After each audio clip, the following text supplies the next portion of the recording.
Hello बच्चों, आप सभी का स्वागत है आपके अपने चैनल पढ़ाई विद डीसी में। आज का हमारा टॉपिक है रिफॉर्मेशन ऑफ पॉलिटिकल पार्टीज का सेकंड पार्ट, जो कि है suggestions to reform political parties. पिछले वीडियो में हमने देखे थे एफर्ट्स का मतलब है कि जो रिफॉर्मेशन हो चुका है। सजेशन का मतलब यहां पर है कि सजेस्ट की जाती है कुछ चीजें जो पॉलिटिकल पार्टीज को रिफॉर्म करेगी, पर उन्हें अभी एग्जीक्यूट करना बचा हुआ है। तो चलिए से शुरू करते हैं। पहला है law should be made to regulate internal affairs of political parties. ठीक है, कानून बना दो ताकि पॉलिटिकल पार्टीज का इंटरनल स्ट्रक्चर को रेगुलेट करें, उसे अच्छे से मैनेज किया जा सके। ठीक है, अब इंटरनल अफेयर्स का क्या मतलब है, जैसे कि पॉलिटिकल पार्टीज के लिए मैंडेटरी हो कि वो अपने मेंबर्स का रजिस्टर मेंटेन करे कि कौन कौन पॉलिटिकल पार्टी के मेंबर्स है, उनका नाम, आधार कार्ड, जो भी आइडेंटिटी कार्ड है, जो भी एड्रेस प्रूफ्स हैं, वो सब ले कलेक्ट करें। दूसरा है कि पार्टी का एक अपना कॉन्स्टिट्यूशन हो ताकि सब मेंबर्स पे सेम रूल्स एंड रेगुलेशंस लागू हो, पार्टी के अंदर बने रहने के लिए, काम करने के लिए, एक्सेट्रा एक्सेट्रा। थर्ड है एक इंडिपेंडेंट अथॉरिटी हो जो जज की तरह एक्ट करे, जो पार्टी के अंदर के झगड़े सॉल्व करे। मेंबर्स के बीच में हो सकते हैं, अथॉरिटी के बीच में हो सकते हैं। जो पार्टी के इंटरनल डिस्प्यूट है उसे सॉल्व करने के लिए एक आयोग हो, एक अथॉरिटी हो जो इंडिपेंडेंट हो, पार्टी से अलग हो,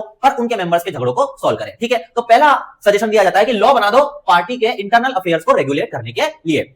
दूसरा है minimum 1/3 ticket should be given to women. Simple, party में जब इलेक्शन में खड़ी होगी, इलेक्शन फाइट करेगी, तो 1/3 टिकट विमेन को देना जरूरी है। ठीक, दूसरा है कि कोटा कर दो विमेन का इनसाइड द पॉलिटिकल पार्टीज। मतलब कि पार्टी की टॉप मोस्ट पोजीशंस पे, जैसे पार्टी का president, vice president, secretary etcetera etcetera, इस पोजीशंस पे विमेन के लिए कोटा फिक्स कर दो कि सर्टेन नंबर ऑफ पार्टी की इंपॉर्टेंट लीडरशिप पोजीशंस पे विमेन कैंडिडेट्स ही रहेंगी।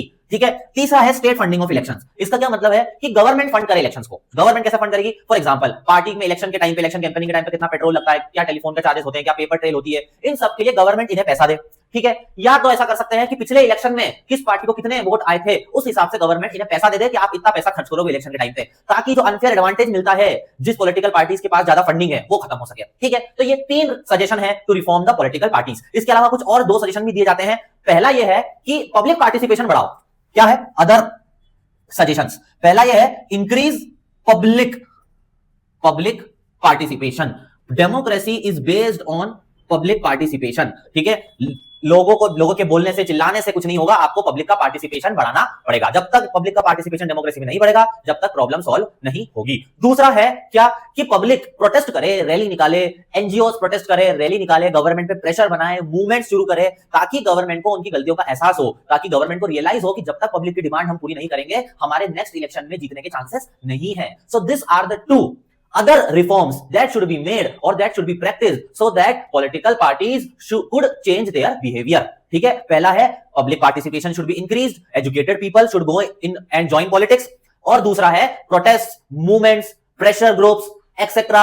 should make or should pressurize government so that their demands can be fulfilled. ठीक है, तो चलिए मिलते हैं नेक्स्ट वीडियो में।